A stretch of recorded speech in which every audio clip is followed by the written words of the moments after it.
जो राज जो हकीकत सच्चाई है वो इंसान दे अंदर है।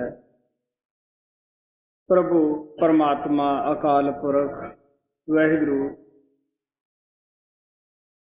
इंसान की रचना करके खुद भी अंदर बैठ गया है।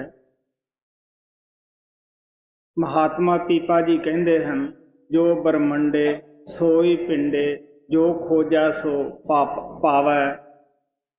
पीपा परनवै परम तत्व है, सतगुरु होए लखावै। जो कुछ असी बाहर देखते हैं सच्चाई अंदर है। आप कहन लगे उस परम तत्व की खोज, उस परमात्मा की खोज या आत्मा की खोज करन वास्ते सानू संत सतगुरां की शरण विच जाना पैंदा है, जिन्हां ने कि अपनी जिंदगी के अंदर आत्मा और परमात्मा की खोज कर ली होवे। अपनी आत्मा नू मन इंद्रियां की गुलामी तो आज़ाद किया होवे। पढ़िया पढ़ा सकता है, पहलवान ही पहलवानी सिखा सकता है। थोड़े अगे गुरु अर्जन देव जी महाराज का शब्द है। आप दसदे है आदि विच भी वो परमात्मा सी, हुण भी वो परमात्मा है, अगे नूं भी उसे परमात्मा ने रहना है। संत महात्मा हमेशा ही उस मालिक दे गुण गैन करते गए। हमेशा एक महात्मा आउंदा है, वो साडे अंदर नाम का बीज बोंदा है और जातां पातां दे झगड़ियां चों सानू उपर उठण वास्ते दसदा है। असी फिर ही अजीब अकल दे मालिक हैं। उन्हां दी महात्मा की जो तालीम हुंदी है उस दे उत्ते तां असीं चलदे नहीं, अमल नहीं करदे गे, बल्कि उन्हां दी तालीम नूं मजहब की शक्ल दे दिंदे हैं, कौम की शक्ल दे दिंदे हैं, एक दूसरे नाल लड़ते हैं, झगड़ते हैं। तुसीं देख लो कि मालिक दे प्यारिਆਂ नाल इदों वध होर की बेइंसाफी हो सकती है। जद असी दुनिया उन्हां दी तलीम नूं भुल जाने हैं, फिर मालिक आपदे प्यारिਆਂ नूं भेजदा है कि तुसीं जाओ समझाओ। जो भी संत इस संसार ते आया, हर एक महात्मा ने प्यार का संदेश दिता। गुरु अर्जन देव जी की बाणी थोड़े अगे जिन्हां दी मैं रखदा हाँ। आपने होका दिता एक पिता एक सके हम बारक। साडा सब दा वो एक पिता परमात्मा है, असी सारे उसके बच्चे हैं। साडे दिलों के अंदर नफरत किसी वास्ते नहीं होनी चाहिए। सब विश्व के जीव साडे अपने है। आपदे हमसाए गुआंढी नाल सानू अतुट प्यार करना चाहिए है, क्योंकि सब जीव परमात्मा दे हन। लेकिन इस महात्मा दे नाल उस वक्त के लोगों ने, हुकूमत ने की किया, गर्म पानी करके उबलती देग दे विच बिठा दिता, गर्म रेता सिर दे उत्ते पाया, गर्म लोह दे उपर बिठाया। ये हुण तुसीं सोच के देख सकते हो कि जिस महात्मा ने सच्चाई का होका दिता, सबनूं परमात्मा नाल जोड़न का बीड़ा उठाया, उस महात्मा नाल असीं दुनियादारां ने किस तरह का सलूक किया। इन्हां दा दोस्त मियाँ मीर सी, मुसलमान फकीर, अच्छा कमाई वाला सी। जद लाहौर दे अंदर इन्हां नूं बड़े तसीहे दिते जांदे सन। उस वक्त जहांगीर बादशाह सी, जिस दे हुक्म नाल ये सब कुछ होया। जब तत्ती लोह ते आप बैठे सन, मियाँ मीर आया। वो कहन लग्या, गुरुदेव तुसीं मैनूं हुक्म दिओ, मैं लाहौर दी इट ना इट खड़का देवां, तुसीं मैनूं माड़ा जिहा इशारा करो। लेकिन संत फिर भी आपदे विरोधियों वास्ते भी दुआ मंगते हैं, क्योंकि उन्हां दा विशाल हिरदा हुंदा है। वो बहुत ही प्यार लेके आउंदे हैं। इस वास्ते कहन लगे, मियाँ मीर ये तो मैं भी कर सकदा है जिहड़ा कुछ तू कहना है, लेकिन मालिक दा भाणा मनना बहुत जरूरी है। आप कहंदे तेरा भाणा मीठा लागे, नाम पदार्थ नानक मांगे। ते मैं उहदे भाणे नूं मिठा समझदा है। ਸੰਤ ਮਹਾਤਮਾ ਉਸ ਮਾਲਕ ਦੇ ਪਿਆਰੇ ਬੱਚੇ ਹੁੰਦੇ ਹਨ। ਉਹਨਾਂ ਨੇ ਪ੍ਰਮਾਤਮਾ ਨੂੰ ਆਪਣੇ ਪਿਆਰ ਦੀਆਂ ਸੰਗਲੀਆਂ ਦੇ ਅੰਦਰ ਬੰਨ੍ਹ ਲਿਆ ਹੁੰਦਾ ਹੈ।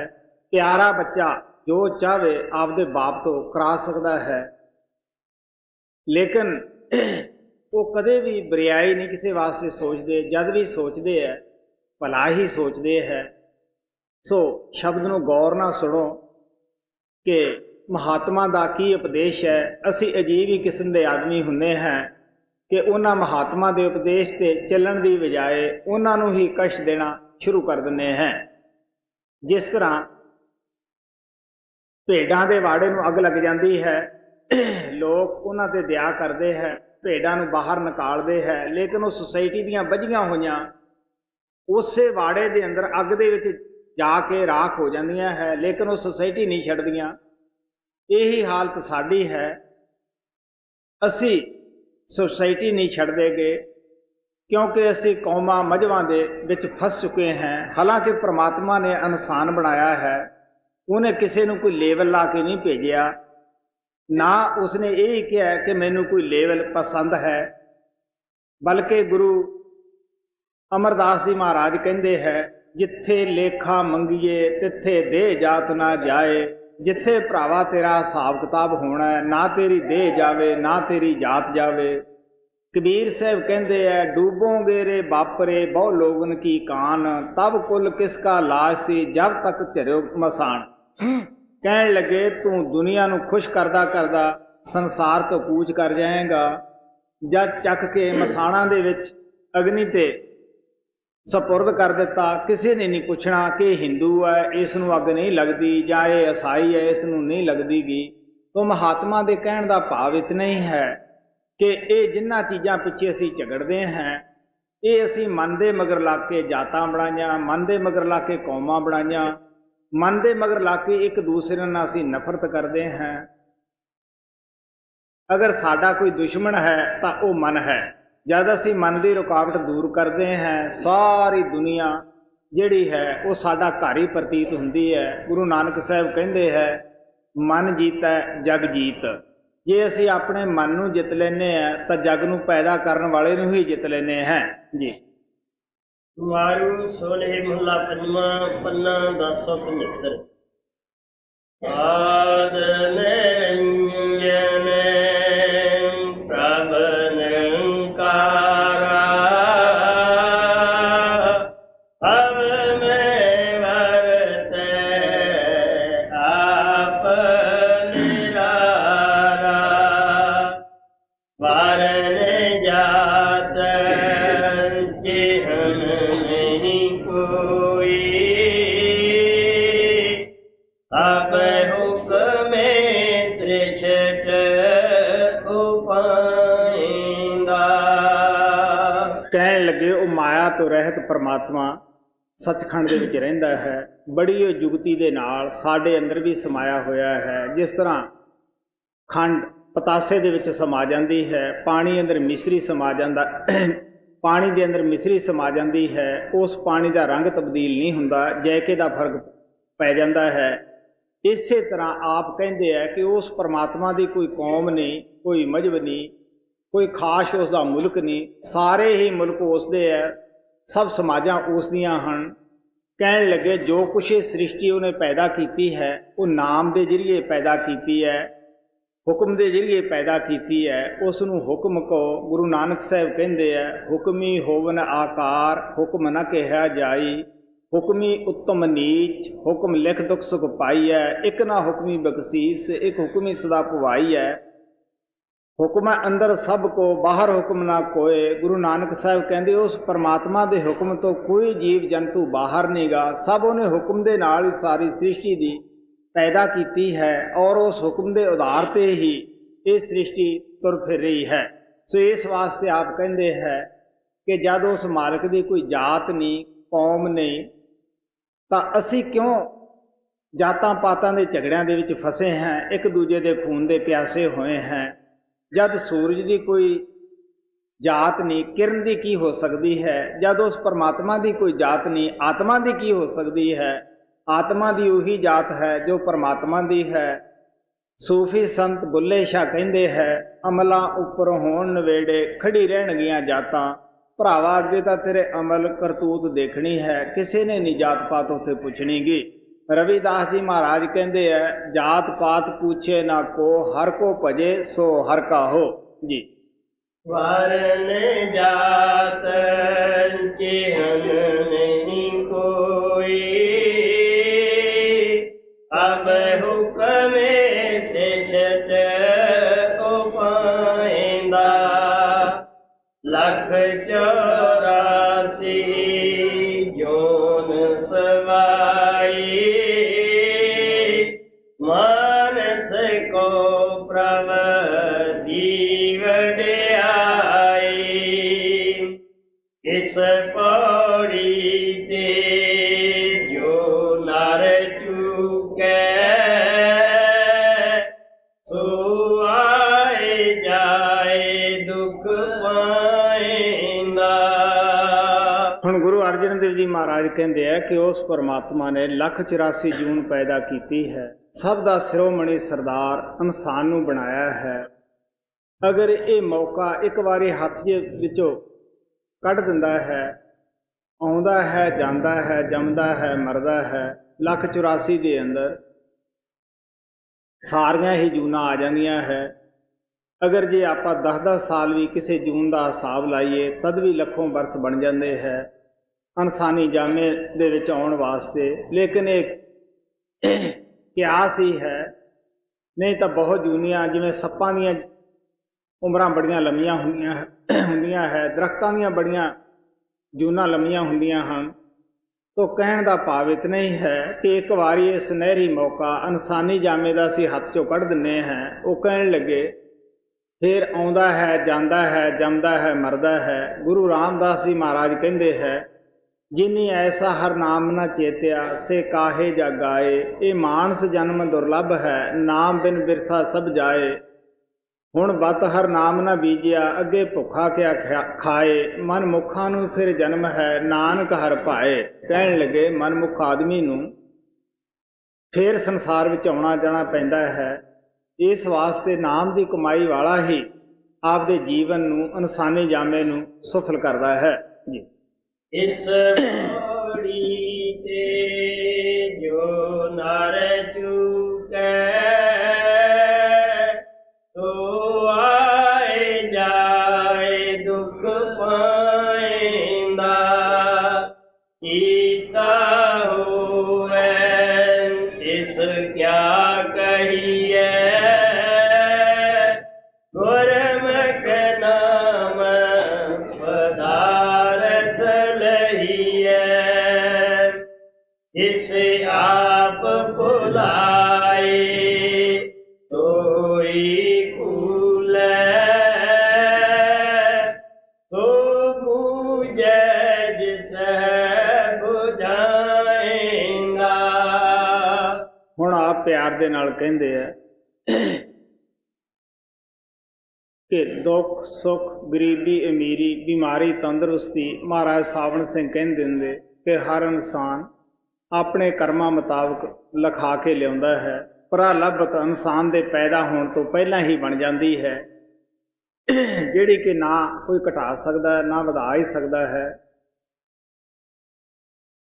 ਘਟਨਾ ਜਿਹੜੀ ਹੈ ਉਹ ਵਕਤ ਤੇ ਆ ਕੇ ਘਟ ਜਾਂਦੀ ਹੈ। ਜੀਵ ਲਾਚਾਰ ਹੈ, ਇਸ ਵਿਚਾਰੇ ਨੂੰ ਪਤਾ ਨਹੀਂ ਕਿ ਇਹ ਘਟਨਾ ਕਿਉਂ ਘਟੀ ਹੈ। ਜਿਹੜੇ ਅੱਖਾਂ ਵਾਲੇ ਮਹਾਤਮਾ ਹੁੰਦੇ ਆ, ਜਿਨ੍ਹਾਂ ਦੀਆਂ ਖੁੱਲੀਆਂ ਹੁੰਦੀਆਂ ਹੈ, ਉਹਨਾਂ ਨੂੰ ਸਭ ਇਸ ਚੀਜ਼ ਦਾ ਗਿਆਨ ਹੁੰਦਾ ਹੈ ਕਿ ਸਾਡਾ ਹੀ ਕੋਈ ਐਸਾ ਕਰਮ ਹੁੰਦਾ ਹੈ ਜਿਸ ਕਰਕੇ ਐਸੀ ਘਟਨਾ ਘਟੀ ਹੈ। ਤੋ ਉਹ ਅਸੀਂ ਮਨਮੁਖ ਜਿਹੜੇ ਹੈ ਪਰਮਾਤਮਾ ਨੂੰ ਆਪਣੀ ਮਰਜ਼ੀ ਦੇ ਮੁਤਾਬਕ ਚਲਾਉਣਾ ਚਾਹੁੰਦੇ ਹਾਂ। ਅਸੀਂ ਪਰਮਾਤਮਾ ਦੇ ਵਿੱਚ ਨੁਕਸ ਕੱਢਦੇ ਹਾਂ, ਆਪਣੇ ਕਰਮਾਂ ਦੇ ਵਿੱਚ ਨਹੀਂ ਕੱਢਦੇਗੇ। ਕਬੀਰ ਸਾਹਿਬ ਕਹਿੰਦੇ ਹੈ, ਸਾਤ ਦੀਪ 9 ਖੰਡ ਮੇਂ 3 ਲੋਕ ਬ੍ਰਹਿਮੰਡ। ਕਹੇ ਕਬੀਰ ਸਭ ਕੋ ਮਿਲੇ ਦੇ ਧਰੇ ਦਾ ਡੰਡ। ਚਾਹੇ ਤੁਸੀਂ ਸੰਸਾਰ ਦੇ ਕਿਸੇ ਵੀ ਕੋਨੇ ਵਿੱਚ ਜਨਮ ਲੈ ਲਓ, ਕਿਸੇ ਵੀ ਤੁਸੀਂ ਇਲਾਕੇ ਵਿੱਚ ਜਨਮ ਲੈ ਲਓ, ਸਮੁੰਦਰ ਦੀ ਤਹਿ 'ਚ ਜਾ ਕੇ ਜਨਮ ਲੈ ਲਓ, ਫਿਰ ਵੀ ਤੁਹਾਨੂੰ ਜੋ ਕਰਮ ਕੀਤੇ ਹੈ ਉਹ ਭੋਗਣੇ ਪੈਣਗੇ, ਕਿਉਂਕਿ ਇਹ ਕੁਦਰਤ ਦਾ ਅਸੂਲ ਹੈ, ਵਿਸ਼ਵ ਦਾ ਕਾਨੂੰਨ ਹੈ। ਇਸੇ ਤਰ੍ਹਾਂ ਕਬੀਰ ਸਾਹਿਬ ਕਹਿੰਦੇ ਹੈ, ਦੇ ਧਰੀ ਦਾ ਡੰਡ ਸਭ ਕਾਹੂ ਕੋ ਹੋਏ। ਗਿਆਨੀ ਭੋਗੇ ਗਿਆਨ ਸੇ ਅਗਿਆਨੀ ਭੋਗੇ ਰੋਏ। ਉਹ ਕਹਿਣ ਲੱਗੇ ਕਿ ਮਾਲਕ ਦੇ ਪਿਆਰੇ ਜਿਹੜੇ ਹੈ ਉਹ ਮਾਲਕ ਦਾ ਭਾਣਾ ਮੰਨ ਕੇ ਭੋਗ ਜਾਂਦੇ ਹੈ, ਦੁਨੀਆਦਾਰ ਜਿਹੜੇ ਹੈ ਉਹ ਹੈ ਕਰਕੇ ਭੋਗ ਜਾਂਦੇ ਹੈ, ਭੋਗੜੇ ਦੁਨੀਆਦਾਰਾਂ ਨੂੰ ਵੀ ਪੈਂਦੇ ਹੈ। ਉਹ ਨੁਕਸ ਕੱਢ ਕੇ ਪ੍ਰਮਾਤਮਾ ਦੇ ਅੰਦਰ ਉਹ ਹੋਰ ਬੋਝਾ ਸਿਰ ਦੇ ਉੱਤੇ ਉਠਾ ਲੈਂਦੇ ਹੈ। ਇਸ ਵਾਸਤੇ ਕਰਨਾ ਕੀ ਚਾਹੀਦਾ? ਗੁਰਮੁਖ ਨਾਮ ਪਦਾਰਥ ਲਈਐ। ਸਾਨੂੰ ਉੱਚਾ ਔਰ ਸੁੱਚਾ ਪਦਾਰਥ ਨਾਮ ਦਾ ਗੁਰਮੁਖਾਂ ਦੇ ਪਾਸ ਜਾ ਕੇ ਲੈਣਾ ਚਾਹੀਦਾ ਹੈ। ਲੇਕਿਨ ਅਸੀਂ ਗੁਰਮੁਖਾਂ ਦੀ ਸੰਗਤ ਔਰ ਸੋਭਤ ਦੇ ਵਿੱਚ ਜਾ ਕੇ ਵੀ ਕੌਡੀਆਂ ਇਕੱਠੀਆਂ ਕਰਦੇ ਹਾਂ। ਮਹਾਰਾਜ ਸਾਵਣ ਸਿੰਘ ਕਹਿੰਦੇ ਹੁੰਦੇ ਸੀ ਕਿ ਜਿਹੜੇ ਲੋਕ ਇਹ ਆਸ ਰੱਖਦੇ ਹੈ ਉਹ ਗਲਤ ਹਨ। ਉਹਨਾਂ ਨੇ ਸੰਤ ਮਤ 'ਚੋਂ ਕੀ ਲੈਣਾ ਹੈ? ਉਹ ਘਰੇ ਬੈਠੇ ਰਹਿਣ। ਕਿਉਂਕਿ ਅਸੀਂ ਮੁੰਡਾ ਬਿਮਾਰ ਹੋ ਗਿਆ, ਰਾਜੀ ਨਾ ਹੋਇਆ, ਤਦ ਸਾਡਾ ਭਰੋਸਾ ਟੁੱਟ ਜਾਂਦਾ ਹੈ। ਇਸੇ ਤਰ੍ਹਾਂ ਕੋਈ ਕਾਰੋਬਾਰ ਚਲਾਇਆ, ਘਾਟਾ ਪੈ ਗਿਆ, ਫਿਰ ਭਰੋਸਾ ਟੁੱਟ ਜਾਂਦਾ ਹੈ। ਮੁਕੱਦਮਾ ਪਿਆ, ਉਹ ਫਤਿਹ ਨਾ ਹੋਇਆ, ਫਿਰ ਭਰੋਸਾ ਜਿਹੜਾ ਖਤਮ ਹੋ ਜਾਂਦਾ ਹੈ। ਕਿਉਂਕਿ ਅਸੀਂ ਤਾਂ ਦੁਨੀਆ ਦੇ ਜੀਵ ਜਿਹੜੇ ਹੈ ਉਹ ਆਪਣੇ ਕਰਮਾਂ ਨੂੰ ਤਾਂ ਭੋਗਦੇ ਨਹੀਂ ਗੇ, ਲੇਕਿਨ ਉਸ ਪਰਮਾਤਮਾ ਦੇ ਵਿੱਚ ਨੁਕਸ ਕੱਢਦੇ ਆ ਕਿ ਜੀ ਮੇਰੇ ਨਾਲ ਇਸ ਤਰ੍ਹਾਂ ਕਿਉਂ ਹੋਈ। ਕਿਉਂ ਬਈ? ਕੋਈ ਪਰਮਾਤਮਾ ਦਾ ਕਿਸੇ ਨਾਲ ਸਰੀਕਾ ਤਾਂ ਨਹੀਂ, ਕੋਈ ਪਰਮਾਤਮਾ ਕਿਸੇ ਨੂੰ ਬੁਰਾ ਨਹੀਂ ਸਮਝਦਾਗਾ। ਉਹ ਤਾਂ ਗੁਰੂ ਨਾਨਕ ਸਾਹਿਬ ਕਹਿੰਦੇ ਹੈ ਧਰਮ ਰਾਇਆ ਹਰ ਕਾ ਕੀਆ। ਆਪ ਕਹਿਣ ਲੱਗੇ ਧਰਮਰਾਜ ਨੂੰ ਹੁਕਮ ਹੈ ਬਈ ਸੱਚਾ ਕਰੇ ਨਿਆਓ। ਧਰਮਰਾਜ ਦੀ ਜੋ ਕਿ ਸਾਡੇ ਲੇਖ ਲਿਖਦਾ ਹੈ ਉਹ ਕਿਸੇ ਨਾਲ ਉਹਦੀ ਦੁਸ਼ਮਣੀ ਨਹੀਂ, ਕੋਈ ਉਹ ਕੌਮ ਦੀ ਨਾਲ ਦੁਸ਼ਮਣੀ ਨਹੀਂ ਕਰਦਾ। ਉਹਨੂੰ ਇਹ ਹੁਕਮ ਹੈ ਪਰਮਾਤਮਾ ਦਾ ਕਿ ਤੂੰ ਸੱਚਾ ਨਿਆਂ ਕਰਨਾ ਹੈ। ਜੈਸਾ ਕੋਈ ਕਰਮ ਕਰਕੇ ਤੇਰੇ ਪਾਸ ਆ ਜਾਵੇ ਤੂੰ ਉਸ ਦਾ ਨਿਆਂ ਕਰ ਦੇਣਾ ਹੈ। ਗੁਰੂ ਨਾਨਕ ਦੇਵ ਜੀ ਮਹਾਰਾਜ ਕਹਿੰਦੇ ਹੈ ਨਾਨਕ ਜੀ ਉਪਾਏ ਕੇ ਲਿਖ ਨਾਵੈ ਧਰਮ ਬਹਾਲਿਆ। ਉੱਥੇ ਸੱਚੋ ਹੀ ਸੱਚ ਨਿਬੜੇ ਚੁਣ ਬਖ ਕੱਢੇ ਜਜਮਾਲਿਆ। ਹਾਏ ਨਾ ਪਾਇਨ ਕੂੜ ਯਾਰ ਮੂੰਹ ਕਾਲੇ ਦੋਜਕ ਚਾਲਿਆ। ਤੇਰਾ ਨਾਂ ਲੈ ਜਿਣ ਗਏ ਸੇ ਠੱਗਣ ਵਾਲਿਆ ਲਿਖ ਨਾਵੈ ਧਰਮ ਬਹਾਲਿਆ। ਉਹ ਕਹਿਣ ਲੱਗੇ ਮਾਲਕ ਨੇ ਸਭ ਜੀਆਂ ਨੂੰ ਪੈਦਾ ਕਰਕੇ ਹਿਸਾਬ ਕਿਤਾਬ ਦੇ ਉੱਤੇ ਆਪਣਾ ਧਰਮ ਰਾਜ ਦੂਤ ਬਿਠਾ ਦਿੱਤਾ ਹੈ। ਇਸ ਵਾਸਤੇ ਉੱਥੇ ਕਿਸੇ ਦੀ ਸਿਫਾਰਿਸ਼ ਨਹੀਂ ਚੱਲਦੀ ਗੀ, ਉੱਥੇ ਕੋਈ ਰਿਸ਼ਵਤ ਨਹੀਂ ਚੱਲਦੀ ਗੀ। ਜੈਸਾ ਕੋਈ ਕਰਕੇ ਜਾਂਦਾ ਹੈ ਉਹ ਉਹੋ ਜਿਹਾ ਹੀ ਭੋਗਣ ਵਾਸਤੇ ਇੱਥੇ ਆ ਜਾਂਦਾ ਹੈ।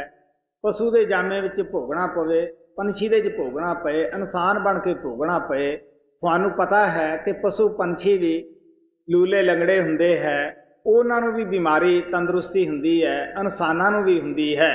ਸੋ ਇਸ ਵਾਸਤੇ ਇੱਕ ਉਹ ਵੀ ਕੁੱਤੇ ਹਨ ਜਿਹੜੇ ਅੱਛੇ ਮਹੱਲਾਂ ਵਿੱਚ ਰਹਿੰਦੇ ਹੈ, ਇੱਕ ਉਹ ਵੀ ਕੁੱਤੇ ਹਨ ਜੋ ਸੜਕਾਂ ਦੇ ਉੱਤੇ ਮੈਲਾ ਵਿਚਾਰਿਆਂ ਨੂੰ ਖਾਣ ਨੂੰ ਨਹੀਂ ਮਿਲਦਾਗਾ। ਇਸੇ ਤਰ੍ਹਾਂ ਉਹ ਵੀ ਇਨਸਾਨ ਹਨ ਕਿ ਜਿਹੜੇ ਹਮੇਸ਼ਾ ਹੀ ਅੱਛੇ ਬੰਗਲੇ ਅੱਛੇ ਮਹੱਲਾਂ ਵਿੱਚ ਰਹਿੰਦੇ ਹੈ।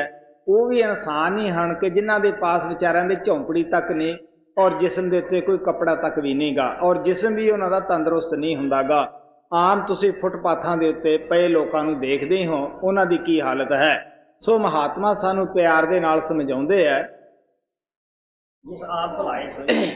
ਉਹ ਪਰਮਾਤਮਾ ਜਿਹਨੂੰ ਖੁਦ ਭੁਲਾਵੇ ਉਹੀ ਭੁੱਲਦਾ ਹੈ, ਜਿਹਦੇ ਉੱਤੇ ਦਇਆ ਕਰਦਾ ਹੈ, ਆਪਣੀ ਯਾਦ ਬਖਸ਼ਦਾ ਹੈ, ਉਹ ਯਾਦ ਕਰਦਾ ਹੈ। ਭੁੱਲਣ ਦੀ ਬੜੇ ਠੰਡੇ ਦਿਲ ਨਾਲ ਮਸਲੇ ਸੋਚਣ ਦੀ ਗੱਲ ਹੈ। ਅਗਰ ਸਾਰੀਆਂ ਕੌਮਾਂ ਸਾਰੇ ਮਜ਼ਹਬ ਸੰਤਾਂ ਮਹਾਤਮਾ ਦੀ ਬਾਣੀ ਦਾ ਮੁਤਾਲਿਆ ਕਰ ਲੈਣ ਤਾਂ ਅੱਜ ਹੀ ਝਗੜੇ ਫਿਰਕੇ ਖਤਮ ਹੋ ਸਕਦੇ ਹੈ। ਕਿਉਂਕਿ ਕਿਸੇ ਵੀ ਮਹਾਤਮਾ ਨੇ ਕੋਈ ਫਿਰਕਾ ਨਹੀਂ ਬਣਾਇਆ, ਕਿਸੇ ਮਹਾਤਮਾ ਨੇ ਕੋਈ ਭਗਵਾਨ ਕੋਈ ਅਨੇਕਾਂ ਨਹੀਂ ਬਣਾ ਕੇ ਰੱਖੇ, ਸਭ ਨੇ ਇੱਕ ਭਗਵਾਨ ਕਿਹਾ ਹੈ। ਔਰ ਇਹ ਵੀ ਦੱਸਿਆ ਕਿ ਉੱਥੇ ਤੁਹਾਡੀ ਕਿਸੇ ਨੇ ਜਾਤ ਪਾਤ ਨਹੀਂ ਪੁੱਛਣੀਗੀ। ਲੇਕਿਨ ਅਸੀਂ ਮਹਾਤਮਾ ਦੀ ਬਾਣੀ ਪੜ੍ਹਨ ਵਾਲੇ ਹੀ ਵੀ ਇੱਕ ਦੂਸਰੇ ਦੇ ਨਾਲ ਲੜਦੇ ਹਾਂ, ਝਗੜਦੇ ਹਾਂ ਔਰ ਹਮੇਸ਼ਾ ਬੁਰਾ ਸੋਚਦੇ ਹਾਂ।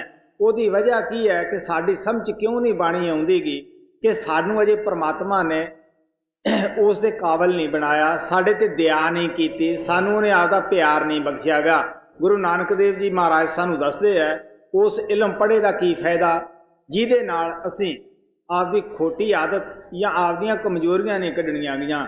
ਅੱਜ ਕੱਲ੍ਹ ਤਾਂ ਆਮ ਤੌਰ ਦੇ ਉੱਤੇ ਤੁਹਾਨੂੰ ਪਤਾ ਹੀ ਹੈ ਜੈਸਾ ਰਿਵਾਜ ਚੱਲਿਆ ਹੈ ਉਹ ਸਭ ਨੂੰ ਪਤਾ ਹੀ ਹੈ ਕਿ ਪੰਡਤ ਲੋਕ ਜਾਂ ਭਾਈ ਲੋਕ ਘਰਾਂ ਦੇ ਅੰਦਰ ਪਾਠ ਖੋਲ੍ਹੀ ਬੈਠੇ ਹੁੰਦੇ ਹੈ ਔਰ ਉਹ ਸਪਤਾਹ ਕਰਦੇ ਹੁੰਦੇ ਹੈ। ਅਸੀਂ ਹਮੇਸ਼ਾ ਸਿਨੇਮਿਆਂ ਦੇ ਵਿੱਚ ਫਿਰਦੇ ਹਾਂ ਜਾਂ ਖੇਤਾਂ ਦੇ ਵਿੱਚ ਜ਼ਿਮੀਂਦਾਰ ਫਿਰਦੇ ਹਾਂ, ਕਦੇ ਵੀ ਬੈਠ ਕੇ ਅਸੀਂ ਖੇਚਲ ਨਹੀਂ ਕੀਤੀ ਕਿ ਮਹਾਂਪੁਰਸ਼ਾਂ ਦੀ ਜੋ ਬਾਣੀ ਹੈ ਕੀ ਰਮਾਇਣ ਕਹਿੰਦੀ ਹੈ, ਕੀ ਗੀਤਾ ਕਹਿੰਦੀ ਹੈ, ਕੀ ਗੁਰੂ ਗ੍ਰੰਥ ਸਾਹਿਬ ਕਹਿੰਦਾ ਹੈ। ਅਸੀਂ ਕਦੇ ਨਾ ਖੁਦ ਪੜ੍ਹਨ ਦੀ ਕੋਸ਼ਿਸ਼ ਕੀਤੀ, ਨਾ ਬੈਠ ਕੇ ਸੁਣਨ ਦੀ ਕੋਸ਼ਿਸ਼ ਕੀਤੀ। इस वास्ते तो एक सैरेमनी रस्मो रिवाज बनाया होया है कि शायद इस दे कहण दे नाल ही परमात्मा मिल जाएगा या साडा पाप या ऐब हो घट जाएगा। गुरु अर्जन देव जी महाराज कहते हैं, पाप करे पंचां के वसरे, तीर्थ नाए कहे सब उतरे, बहुर कमावा होए नसंक, जम पर बांध खड़े कलंक। पाप या तो काम दे आखे लगता है, या क्रोध दे आखे ला के करता है, या मोह लोभ अहंकार पंजा डाकुआं दे आखे ला के ये पाप करता है। उन्होंने लाउण वास्ते तीर्थां दे उत्ते जांदा है, फिर की करता है बस्ती के अंदर आके उही काम उही क्रोध उही लड़ाई झगड़ा। आप कहने लगे ये कहता है मैं कि पाप उतार ले, लेकिन उतारे नहीं चढ़ा ले है। इस वास्ते आप प्यार के नाल दसदे है कि जिन्होंने परमात्मा दया करता है उन्होंने आपकी याद बख्श दिंदा है, जिन्हों के उत्ते वो दया नहीं करता उन्होंने भुला दिंदा है। बेशक वो रोज़ महात्मा की बाणी दिन रात तोते की तरह रटी जाते हैं, उन्होंने विचारों की समझ ही नहीं आती कि बाणी की कहती है जी। इसे आप बुलाए सोई फूले, सो बूझे जिसे बुझाइंदा, हर के सूग का नगर किया, थे उभरे जो सतगुर शरणिया, त्रिहा गुण ते रह निरारा, सो गुरमुख शोभा पाइंदा। हुण आप कहते हैं आ जो दुनिया से अखां दे नाल देखते हैं ये पापां और पुन्नां दी नगरी है। अगर साडे पुन्न ही पुन्न हुंदे असीं स्वर्गां दे विच बैठे हुंदे, अगर पाप ही पाप हुंदे तो असीं नरकां दे अंदर सड़दे हुंदे। हुण कुछ पुन्न रलदे है कुछ पाप रले है, इंसान दा जामा मिल जांदा है। किसे दे ज़्यादा पुन्न है वो ज़्यादा सुखी नज़र विच आउंदा है, किसे दे ज़्यादा पाप है वो ज़्यादा दुखी नज़र दे विच आउंदा है। लेकिन तुहानूं इहो जिहा आदमी कोई नहीं मिलेगा कि जिन्हें सारी जिंदगी सुख ही सुख देखे होण या सारी जिंदगी दुख ही दुख देखे होण। जदों पुन्नां दा वर्का निकलिया आउंदा है, साड़ी अच्छी सेहत हुंदी है, अच्छा दिमाग हुंदा है, अच्छी धन दौलत हुंदी है। जब पापां दा वर्का निकलिया आउंदा है फिर की है उही सेहत खराब हो जाती है, बीमारी पिछा नहीं छड़दी, दिमाग कम नहीं करदागा। कि असी पुन्ना और पापां दा बोझा ढोने हैं। महात्मा सानू दसदे है पुन्ना दा इनाम अच्छी सेहत है, अच्छा धन दौलत हुंदा है, पापां दी सज़ा बीमारी है, और दिमाग अच्छा ना होना ये पापां दी सज़ा है। सो महात्मा सानू दसदे है ये पापां और पुन्नां दी नगरी है। और इत्थे किहदा उधार हुंदा है जो गुरमुखां दी साधु संतां महात्मा दी सोबत दे विच जाके नाम प्राप्त करदा है, नाम दी कमाई करदा है। रजो गुण है, तमो गुण है, सतो गुण है, इन्हां तिन्नां गुणां तो जो उपर चलिया जांदा है उन्होंने सहज अवस्था प्राप्त हो जाती है, वो गुरमुख बन जाता है। गुरु नानक देव जी महाराज कहते हैं गुरमुख आए जाए न संग, वो जद मर्जी है मालक दे दरबार जावे, जद मर्जी आवे उही परमात्मा दे दरबार विच जाके शोभा पाउंदा है, इज्जत पाउंदा है जी।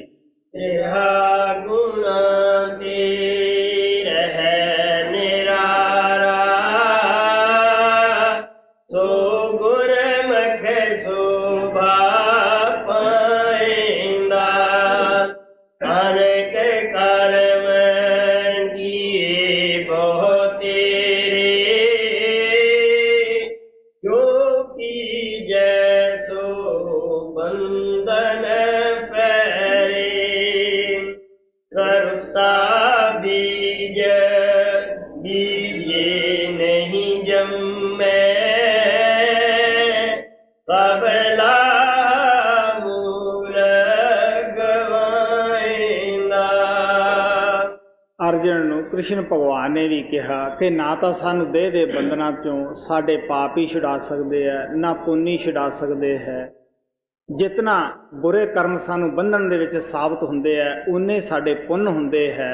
वो कहंदे कि हे अर्जन बेड़ी आखिर बेड़ी है, चाहे सोने दी है चाहे लोहे दी है, दोने कष्ट दिंदियां हन। फिर कहंदे हे अर्जन तू सोच कि वेद जिहड़े है ये तिन्ना गुणां दा ही जिक्र करते हैं, दुनिया के पदार्थों का ही जिक्र करते हैं। तू तिन्ना गुणां तो उपर उठ, नेकी बदी तो उपर आ जा और अपने ध्यान नूं तू अंदर लै आ। फिर तेनू पता लगेगा कि ये संसार की हौद की है। इस वास्ते महात्मा प्यार दे नाल दसदे है, जो कुछ भी असी मन बुद्धि दे नाल रीति रिवाज कर्म करते हैं, भावें अच्छे करते हैं बुरे करते हैं, ये असी होर फंदा आपदे गल दे विच कस रहे हैं। आप कहण लगे ये कुरता बीज है, जो लाहा मिलिया सी इंसानी जामे दा वो भी असी गवा जाने हैं। कुरता बीज किवें है? गुरु नानक देव जी महाराज कहंदे है, सतयुग त्रेता द्वापुरी कलयुग पूजा चार, तीनों युग तीनों दड़ कल केवल नाम उधार। आपो अपने युगां दा धर्म है। वैसे तो भावें सारियां युगां 'च ही नाम का होका दिता महात्मा ने, लेकिन कलयुग दे विच एक खास शरायत रखी है कि नाम तो बगैर मुक्ति नहीं, मुक्ति नाम विच ही रखी हुई है। इस वास्ते आप प्यार दे नाल कहंदे है कि जिहड़ा सानू लाहा मिलिया है वो भी असी गवा के चले जाने हैं। कुरता बीज है, नाम की कमाई तो बगैर जो कुछ भी असी कर्म करते हैं ये बेमौसमे बीज हैं। जिस तरह साडे इत्थे हिंदुस्तान दे विच आम तौर के उत्ते कणक गंदम वगैरह असी अक्तूबर और नवंबर के महीने में बीजते हैं। अगर जे कोई आदमी मई या जून के महीनों के कणक बीजे, बेशक उस खेती नूं जमीन नूं जिन्ना मर्जी पानी दे लवे, खाद पा लवे, उहदी तैयारी कर लवे, वो फसल पक के कदे भी जिमींदार दे घरे नहीं आएगी, क्योंकि बेमौसमा बीज है। इसे तरह गुरु साहब कहते हैं कि नाम की कमाई तो बगैर जिहड़े भी तुसी कर्म करते हो वो उस तरह तुसी बेमौसमे बीज करी जाते हो। कुरता बीज कदे भी फसल नहीं साडे घरे लिआउंदा गा। इस वास्ते जब इस युग के अंदर गुरु नानक देव जी महाराज कहते हैं मुक्ति नाम विच है, असी किवें कहांगे कि असी अच्छे कर्म करके परमात्मा नूं मिल लवांगे या बुरे करके मिल लवांगे। अगर जे असी अच्छे कर्म करते हैं, नेक कर्म करते हैं, अज साडा झोंपड़ी विच बिस्तरा है, कल नूं महल विच आके लग जाएगा। अज सड़कों ते झाड़ू कढ़ते हैं, कल नूं हुकूमत की बागडोर मिल जाएगी, छेड़ शाहूकार बन के आ जावांगे। लेकिन तुसी सोच के देख लो, ना तो इत्थे कोई शेठ ही सुखी है, ना इत्थे कोई लीडर ही सुखी है। तुसी वेख ही जाने हो लीडरां विचारियां दी की हालत हो रही है। अज दुनिया जय जयकार करती है, मत्थे टेकदी है, अखबारां दे अंदर बड़ी इज्जत करते हैं। जब दूजी पार्टी का जोर पै जाता है, रातों रात तक ते पलट जाते हैं, उही लोग गोलियां का निशाना तक बढ़ा देंदे है। तुसी देख लो फिर अखबारां दे अंदर उही लोग बेइज्जती करनी शुरू करते हैं। सो महात्मा प्यार दे नाल कहंदे है कि इन्हां चीज़ां दे नाल तुहानूं सुख नहीं मिलती, शांति नहीं मिलती, तुसी परमात्मा दे दरबार कदे भी पहुँच नहीं सकते। ये तुसी बेमौसमा बीज पा रहे हो जी। करता बीज बीजे नहीं जम्मै, सबला मूल गवाएंदा, कल युग में कीर्तन परदाना, गुरमुख जपिए लाए आप तरैन सगले कुल तारे, हर दर गए पत स्यों जाएंदा। गुरु नानक देव जी महाराज उस ताकत नूं कई नामां नाल याद करते हैं। किते सच्चा नाम कहते हैं, किते सुच्चा नाम कहते हैं, किते रब्बी बाणी, किते धुरकी बाणी कहते हैं, किते अमर हुक्म अकत कथा, और इत्थे उसनूं हरी कीर्तन करके बयान करते हैं। क्योंकि बाहरला जो कीर्तन है वो घंटा 2 घंटे 4 घंटे 8 घंटे असी करांगे, आखिर या तो वाजा खराब हो जाएगा या वजाउण वाले थक जाएंगे। ਇਹਦੇ ਵਿੱਚ शांति नहीं, लेकिन गुरु साहब कहते हैं ये जो कीर्तन है ये दिन रात ही साढ़े अंदर धुनकारां दे रहा है। मुसलमान इस नूं बांगे असमानी कहते हैं कि वो बांग वो उच्चा राग सुचा राग जो आसमान तो आ रहा है। हिंदू महात्मा इस नूं राम नाम दिव धुनी या आकाशबाणी करके बयान करते हैं कि आकाश चो आवाज आ रही है।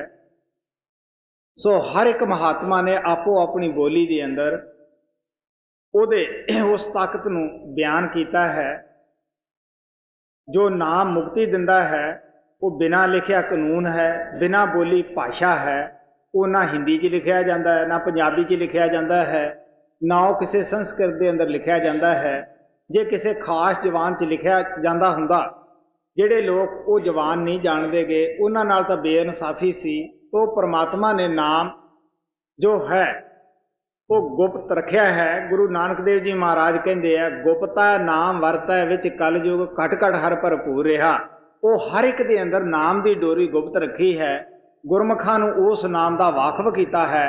वो नाम की डोरी जीव नूं पकड़ा दिंदे है। वो आप दी तलीम का किसी उपर कोई असर रवजाना नहीं मंगते गए, किसी उपर कोई आसान नहीं करते गए। उन्हां दे विच अपना कोई भी निजी मफाद नहीं हुंदागा, वो जीवां दे उत्ते दया करके दिंदे है। सो इस वास्ते आप कहते हैं वो आप तर जाता है जो दिन रात उस कीर्तन नाम नूं सुनदा है और अपने पितरां नूं तार जाता है, अपनी संगत नूं तार लैंदा है। जो भी उहदे पास आउंदा है सब नूं तार लैंदा है, क्योंकि परमात्मा ने उस नूं खास यही रहत दिती है।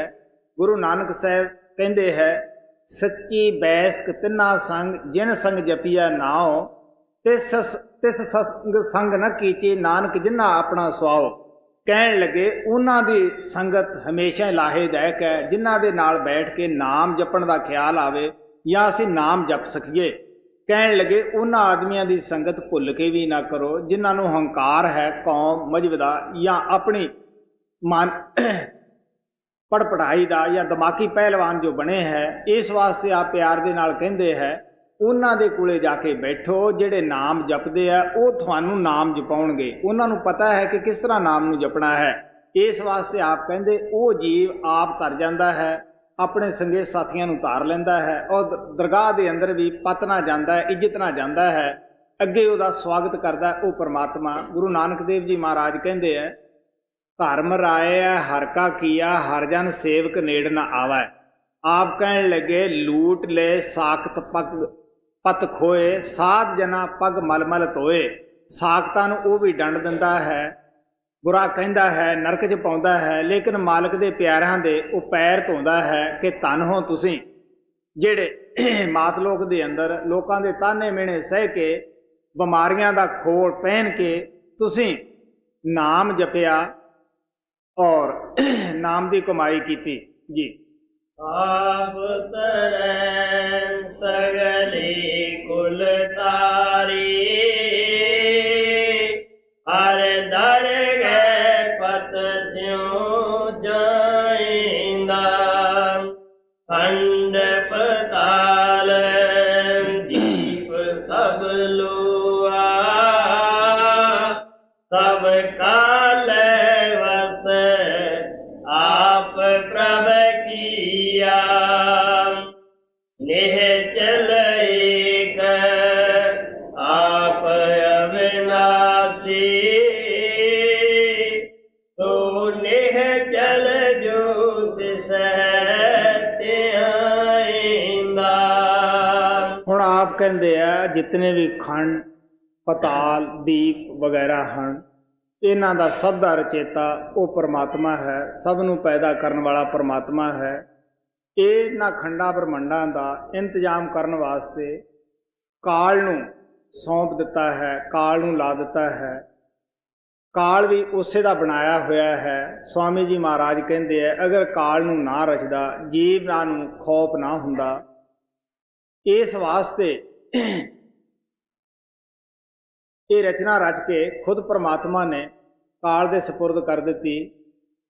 आप कहन लगे कि जो ਇਦੋਂ ਉੱਪਰ ਚਲਿਆ ਜਾਂਦਾ ਹੈ, ਉਹ ਪ੍ਰਮਾਤਮਾ ਨਿਹਚਲ ਹੈ, ਅਬਨਾਸ਼ੀ ਹੈ, ਉਹ ਨਾਸ਼ ਨਹੀਂ ਹੁੰਦਾਗਾ।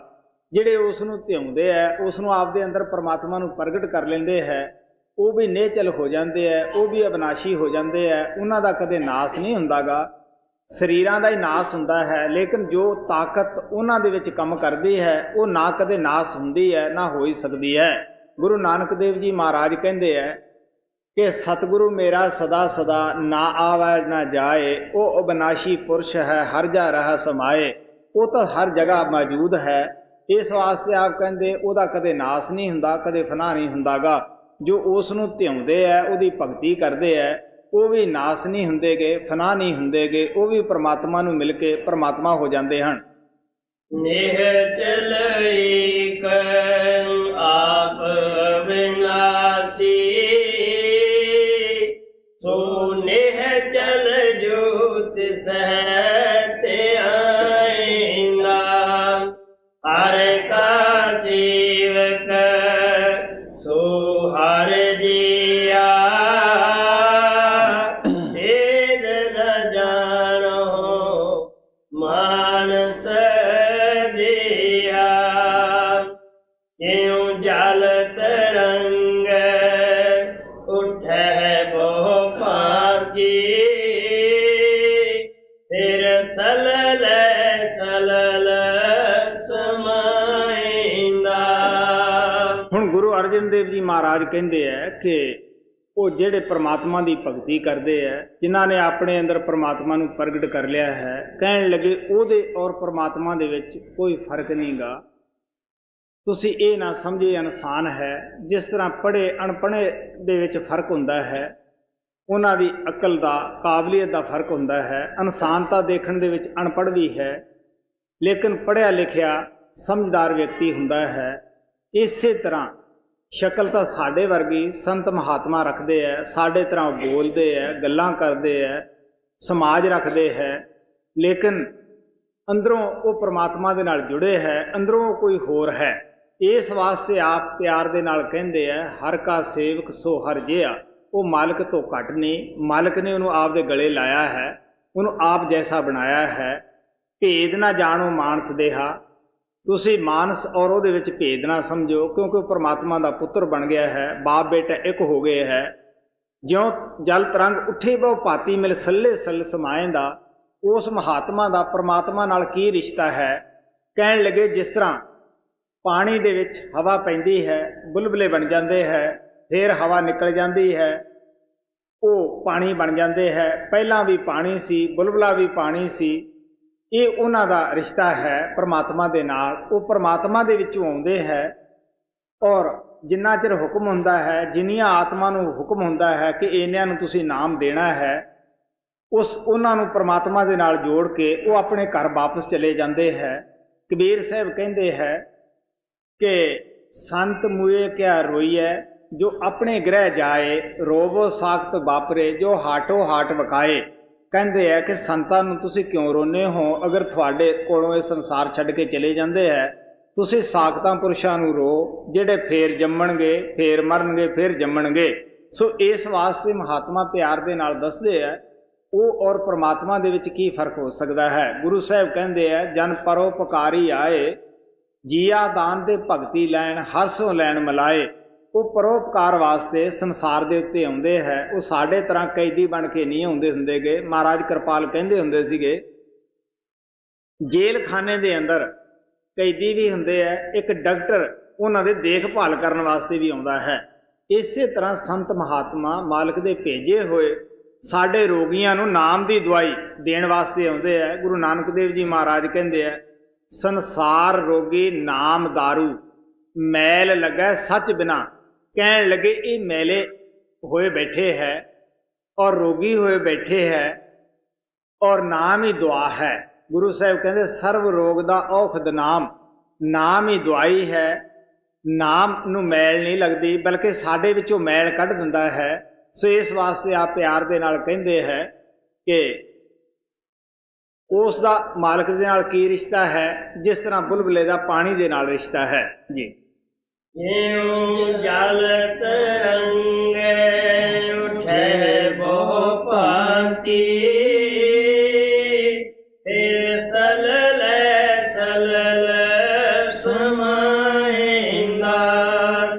ਇੱਕ ਜਾਚਕ ਮੰਗੈ ਦਾਨ ਦੁਆਰੈ ਜਾਂ ਪ੍ਰਭ ਪਾਵੈ ਤਾਂ ਕਿਰਪਾ ਧਾਰੈ ਦੇਹੁ ਦਰਸ ਦਿਤ ਮਨ ਤ੍ਰਿਪਤਾਸੈ ਹਰ ਕੀਰਤਨ ਮਨ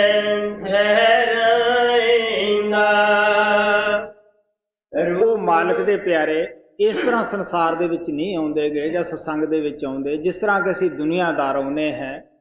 ਉਹ ਪਰਮਾਤਮਾ ਦੇ ਅੱਗੇ ਅਰਦਾਸ ਤਾਂ ਕਰਦੇ ਹੈ, ਬੇਨਤੀ ਵੀ ਕਰਦੇ ਹੈ। ਕਾਹਦੇ ਵਾਸਤੇ ਕਰਦੇ ਹੈ ਕਿ ਹੇ ਪਰਮਾਤਮਾ ਤੂੰ ਸਾਨੂੰ ਨਾਮ ਦਾ ਖਜ਼ਾਨਾ ਦੇ। ਜਿਨ੍ਹਾਂ ਨੂੰ ਅਸੀਂ ਨਾਮ ਦਿੱਤਾ ਹੈ ਸਭ ਨੂੰ ਆਪਦੇ ਬੇੜੇ ਵਿੱਚ ਅਸਵਾਰ ਕਰ। ਤੇਰੀ ਮਰਜ਼ੀ ਹੈ, ਇਹਨਾਂ ਤੋਂ ਨਾਮ ਦੀ ਕਮਾਈ ਕਰਾ। ਅਸੀਂ ਤੇਰੇ ਆਸਰੇ, ਤੇਰੇ ਭਰੋਸੇ ਦੇ ਉੱਤੇ ਸਮੁੰਦਰ ਦੇ ਅੰਦਰ ਬੇੜਾ ਰੇੜ ਦਿੱਤਾ ਹੈ। ਹੁਣ ਤੇਰਾ ਕੰਮ ਹੈ ਕਿਨਾਰੇ ਲਾਉਣਾ। ਇਸ ਵਾਸਤੇ ਕਿਹੜਾ ਦਾਨ ਮੰਗਦੇ हैं? ਅਸੀਂ ਤੇ ਇਥੋਂ ਧਨ ਨਹੀਂ ਮੰਗਦੇ, ਦੌਲਤ ਨਹੀਂ ਮੰਗਦੇ, ਕੋਈ ਹੋਰ ਚੀਜ਼ ਨਹੀਂ ਮੰਗਦੇਗੇ। ਉਹ ਇੱਕੋ ਹੀ ਮੰਗਦੇ हैं ਕਿ ਸਾਨੂੰ ਤੂੰ ਨਾਮ ਦੇ। ਸਾਡਾ ਜਿਹੜਾ ਹਿਰਨ ਦੀ ਤਰ੍ਹਾਂ ਮਨ ਭਟਕ ਰਿਹਾ ਹੈ ਉਹ ਟਿਕ ਜਾਏ। ਇਸ ਵਾਸਤੇ ਸਾਡੇ ਔਰ ਉਹਨਾਂ ਦੇ ਮੰਗਣ ਦੇ ਵਿੱਚ ਬੜਾ ਫਰਕ ਹੁੰਦਾ ਹੈ। ਮਹਾਰਾਜ ਸਾਵਣ ਸਿੰਘ ਕਹਿੰਦੇ ਹੁੰਦੇ ਸੀ ਸਾਨੂੰ ਅੰਨੇ ਜੀਵਾਂ ਨੂੰ ਮੰਗਣਾ ਵੀ ਨਹੀਂ ਆਉਂਦਾਗਾ। ਮੈਂ ਪੰਜਾਬ ਦਾ ਇੱਕ ਵਾਕਿਆ ਦੱਸਦਾ ਹੁੰਦਾ ਹੈ। ਇੱਕ ਉਹਨਾਂ ਦਾ ਸੇਵਕ ਸੀ ਜਿਸ ਦੇ ਘਰੇ ਕੋਈ ਲੜਕਾ ਨਹੀਂ ਸੀਗਾ। ਉਸਨੇ ਕਾਫੀ ਸੰਘਰਸ਼ ਕੀਤਾ। ਆਖਰ ਮਹਾਰਾਜ ਸਾਵਣ ਸਿੰਘ ਦੇ ਅੱਗੇ ਬੜੀ ਬੇਨਤੀ ਕੀਤੀ ਕਿ ਇੱਕ ਲੜਕਾ ਤਾਂ ਹੋਣਾ ਹੀ ਚਾਹੀਦਾ ਹੈ। ਉਹ ਕਹਿਣ ਲੱਗੇ ਕਿ ਤੈਨੂੰ ਕੀ ਪਤਾ ਹੈ ਕਿ ਉਹ ਲੜਕਾ ਮੈਨੂੰ ਦੁੱਖ ਦੇਵੇਗਾ ਜਾਂ ਸੁੱਖ ਦੇਵੇਗਾ ਜਾਂ ਤੇਰਾ ਉਹਦੇ ਨਾਲ ਕੀ ਰਿਸ਼ਤਾ ਹੋਵੇਗਾ। ਖੈਰ ਉਹਨੇ ਕਾਫੀ ਸਾਰਾ ਉਹਨਾਂ ਨੂੰ ਕਿਹਾ, ਪੈਰ ਫੜੇ ਨਾ ਛੱਡੇ। ਉਹਦੇ ਘਰੇ ਲੜਕਾ ਪੈਦਾ ਹੋਇਆ। ਮਾਪਿਆਂ ਨੇ ਬੜਾ ਅੱਛਾ ਨਾਂ ਸੁਖੀ ਲੱਡਾ ਰੱਖਿਆ। ਕਾਫੀ ਜਾਇਦਾਦ ਸੀ। ਜਦੋਂ 20 ਸਾਲ ਦਾ ਹੋਇਆ ਮੈਂ ਉਸ ਗਾਮ ਦੇ ਅੰਦਰ ਸਤਸੰਗ ਕਰਨ ਵਾਸਤੇ ਗਿਆ ਸੀ। ਉਹਨੇ ਆਪਣੀ ਮਾਤਾ ਨੂੰ ਮਾਰ ਦਿੱਤਾ, ਆਪਣੇ ਪਿਤਾ ਨੂੰ ਕਤਲ ਕਰ ਦਿੱਤਾ, ਆਪਣੇ ਮਾਮੇ ਨੂੰ ਕਤਲ ਕਰ ਦਿੱਤਾ। ਫਿਰ ਵੀ ਉਸ ਦਾ ਜਿਹੜਾ ਮਨ ਸੀਗਾ, ਗੁੱਸਾ ਸੀ, ਉਹ ਠੰਡਾ ਨਾ ਹੋਇਆ। ਉਹਨਾਂ ਨੂੰ ਬੌਲਦਾਂ ਦੇ ਮਗਰ ਪਾਇਆ, ਤਿੰਨਾਂ ਨੂੰ ਬੰਨ੍ਹ ਕੇ। ਮੇਰੇ ਦਿਲ ਦੇ ਵਿੱਚ ਇਹ ਖਿਆਲ ਸੀ ਕਿ ਅੱਜ ਅਗਰ ਇਹ ਸ਼ਖਸ ਜਿਉਂਦਾ ਹੁੰਦਾ ਤੇ ਇਹਨੂੰ ਪੁੱਛਦੇ ਕਿਉਂ ਬਈ ਇਹ ਤੇਰੀ ਮੰਗ ਕੈਸਾ ਰੰਗ ਲਿਆਈ ਹੈ। ਤੋ ਗੁਰੂ ਨਾਨਕ ਦੇਵ ਜੀ ਮਹਾਰਾਜ ਕਹਿੰਦੇ ਬਿਨ ਤੁਧ ਹੋਰ ਜੇ ਮੰਗਣਾ ਸਿਰ ਦੁੱਖਾਂ ਦੇ ਦੁੱਖ ਦੇ ਨਾਮ ਸੰਤੋਖੀਆ ਉਤਰੇ ਮਨ ਕੀ ਭੁੱਖ। ਸਾਨੂੰ ਜੀਵਾਂ ਨੂੰ ਮੰਗਣਾ ਨਹੀਂ ਆਉਂਦਾਗਾ ਵੀ ਅਸੀਂ ਕੀ ਮੰਗਣਾ ਹੈ। ਅਸੀਂ ਦੁੱਖ ਮੰਗ ਲੈਂਦੇ ਹਾਂ। ਉਹਨਾਂ ਚੀਜ਼ਾਂ ਦੇ ਵਿੱਚ ਕਸ਼ਟ ਹੈ ਜੋ ਦੁਨੀਆ ਦੀਆਂ ਚੀਜ਼ਾਂ ਮੰਗਦੇ ਹੈ। ਸੋ ਇਸ ਵਾਸਤੇ ਆ ਪਿਆਰ ਦੇ ਨਾਲ ਕਹਿੰਦੇ ਹੈ ਸਾਡੇ ਔਰ ਸੰਤਾਂ ਦੇ ਮੰਗਣ ਵਿੱਚ ਬੜਾ ਫਰਕ ਹੈ। ਉਹ ਆਪਣੀ ਸੰਗਤ ਵਾਸਤੇ ਮੰਗਦੇ ਹੈ। ਗੁਰੂ ਗੋਬਿੰਦ ਸਿੰਘ ਮਹਾਰਾਜ ਕਹਿੰਦੇ ਹੈ ਸੁਖੀ ਵਸੇ ਮੋਰੋ ਪਰਿਵਾਰਾ ਸੇਵਕ ਸਿੱਖ ਸਭਾ ਕਰਤਾਰਾ। ਉਹ ਕਹਿੰਦੇ ਕਿ ਹੇ ਭਗਵਾਨ ਜਿਨ੍ਹਾਂ ਨੂੰ ਅਸੀਂ ਨਾਮ ਦਿੱਤਾ ਹੈ, ਜਿਨ੍ਹਾਂ ਦੀ ਜ਼ਿੰਮੇਵਾਰੀ ਉਠਾਈ ਹੈ, ਤੂੰ ਦਇਆ ਕਰਕੇ ਇਹਨਾਂ ਨੂੰ ਆਪਦੇ ਚਰਨਾਂ ਵਿੱਚ ਜਗ੍ਹਾ ਦੇ। ਤੇਰੇ ਭਰੋਸੇ ਨਾਲ ਅਸੀਂ ਇਹਨਾਂ ਨੂੰ ਤੇਰੇ ਲੜ ਲਾਇਆ ਹੈ। ਹੁਣ ਤੇਰਾ ਕੰਮ ਹੈ ਇਹਨਾਂ ਨੂੰ ਜਗ੍ਹਾ ਦੇਵੇਂ। ਸੋ ਇਸ ਵਾਸਤੇ ਉਹ ਮੰਗਦੇ ਹੈ ਤੋ ਮਾਲਕ ਨੂੰ ਹੀ ਮੰਗਦੇ ਹੈ ਜੀ। ਦੇਹੁ ਦਰਸ ਜਿਤ ਮਨ ਤ੍ਰਿਪਤਾਸੈ ਹਰ ਕੀਰਤਨ ਮਨ ਠਹਿਰਾਇਂਦਾ। ਰੂੜੋ ਠਾਕਰ ਕਿਤੇ ਵਾਸ ਨ ਆਵੈ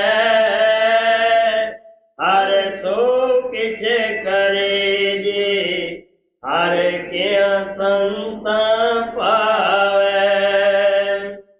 ਕੀਤਾ ਲੋੜਨੇ ਸੋਈ ਕਰਾਇਨ ਦਰ ਫੇਰ ਨ ਕੋਈ ਪਾਇੰਦਾ।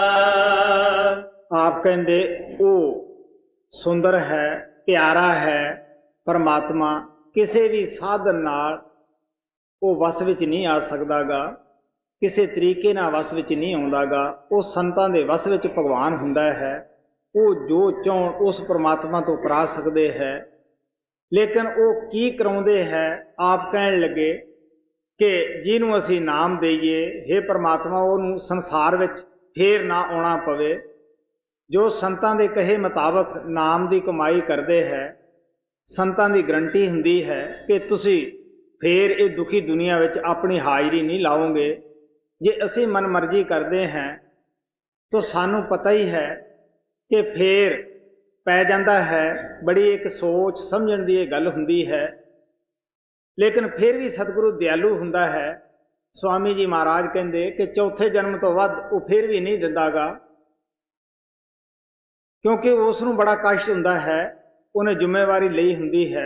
लेकिन असी लोग अजीब ही किस्म के मालिक हैं, वो सानू कढ़ण वास्ते आउंदे है। असी फसन का समान दिन रात बनाउण ते लगे पे हैं जी। लोड़ने सोई करायन